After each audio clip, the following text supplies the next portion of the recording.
NEET के counselling में क्या हो रहा है अभी तक किसी भी स्टूडेंट को समझ नहीं आ रहा, क्योंकि जब भी एक डेट पे वो लास्ट डेट देते हैं तभी तुरंत एक अगली डेट दे देते हैं।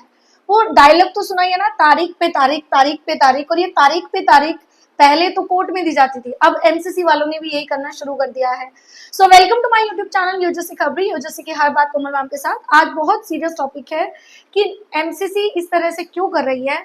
अगर उनको इस तरह से करना ही है तो वो एक ही टाइम में कर ले, बार बार हर एक दो दिन के गैप देके कोई फायदा नहीं है। बात करते हैं चॉइस फिलिंग की, जो आज उन्होंने एक्सटेंड करके 11 अगस्त रखा है। एंड इससे पहले कि वो 6 डेट ऑलरेडी दे चुके हैं, कौन कौन सी डेट दे चुके हैं, क्या मोटिव हो सकता है, क्या इंटेंशन हो सकता है, आपका क्या ओपिनियन है, मुझे कमेंट सेक्शन में लिख के जरूर बताना। एमसीसी के ऑफिशियल साइट पे, तो जो प्राइमरी ऑफिशियल साइट, इससे पहले का जो ऑफिशियल साइट था उस पर 9 अगस्त तक चॉइस फिलिंग हो जानी चाहिए थी। एंड उससे पहले जितने भी थे उसके accordingly at least document reporting and joining तक का काम अभी तक हो जाना चाहिए था। बट हो क्या रहा है, हमें एक नई तारीख मिल जाती है, फिर हमें एक नई तारीख मिल जाती है।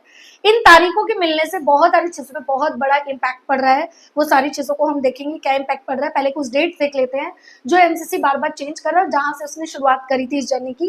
दैट इज, सबसे पहले उन्होंने बोला था कि आप 28 जुलाई तक चॉइस फिलिंग कर सकते हो, लेकिन ऐसा नहीं हुआ। फिर एक डेट एक्सटेंड होगी, हमारे पास एक और तारीख आई, दैट इज 31 जुलाई। तब भी चॉइस फिलिंग के लिए सही नहीं कहा गया, तब फिर एक और डेट आ गई, दैट इज 3 अगस्त। फिर एक दिन का और एक्सटेंड कर दिया 4 अगस्त, फिर कुछ एक्सटेंड कर दिया 8 अगस्त, फिर थोड़ा सा एक्सटेंड 9 अगस्त, और फाइनली 11 अगस्त। अब भी नहीं पता, गॉड नोस, कि क्या होने वाला है, क्या ये डेट एक्सटेंड होगी या यहाँ तक स्थिर हो जाएगी। अब ये डेट एक्सटेंड क्यों हो रही है? चाहे तो एमसीसी स्टेबल नहीं है, चाहे तो उन्होंने अपने जो एसओपीज है वो क्लियर नहीं कर रखे हैं, इसी वजह से ये प्रॉब्लम आ रही है। चलो एक डेट हम समझते हैं कि एक या दो डेट चेंज हो सकती है, पर 7 डेट्स चेंज होना बहुत ज्यादा सोचने की चर्चा बन जाती है यहाँ पे। रीजन बिहाइंड दिस कि नीट का जैसा एक high qualified exam, prestigious exam, medical का एग्जाम, जिसमें हमारे डॉक्टर का करियर कहीं ना कहीं डिस्टर्ब हो रहा है, और वो उस सिनारियो में हो क्या रहा है कि जो आने वाली पीढ़ी है, जो जिन्होंने इस साल ड्रॉप लेना है, जिन्होंने अब्रॉड में एडमिशन लेना है, उनका अभी तक क्लियर ही नहीं हो पा रहा कि उन्हें एग्जैक्टली करना क्या है। क्योंकि जो भी बच्चे राउंड 1 एंड राउंड 2 में कोई भी कैंपस नहीं ले पाते, वो सोचते हैं कि अब हम अब्रॉड का प्लान बना लेंगे। उनका बैकअप प्लान होता है, वो भी कहीं पे स्थिर नहीं हो पा रहे हैं, उनको भी नहीं समझ आ रहा है हम क्या करें।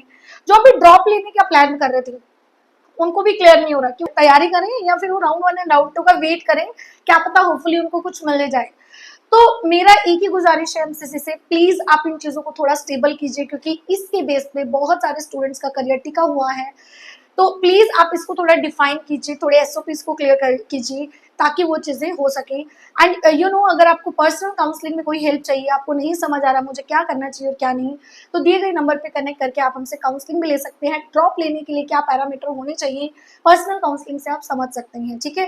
एंड वन मोर थिंग, आपका ओपिनियन मुझे कमेंट सेक्शन में लिख के बताना कि इसके लिए आपका क्या ओपिनियन है और आपकी लाइफ में इससे क्या इम्पैक्ट पड़ा है। Thank you so much, bye bye.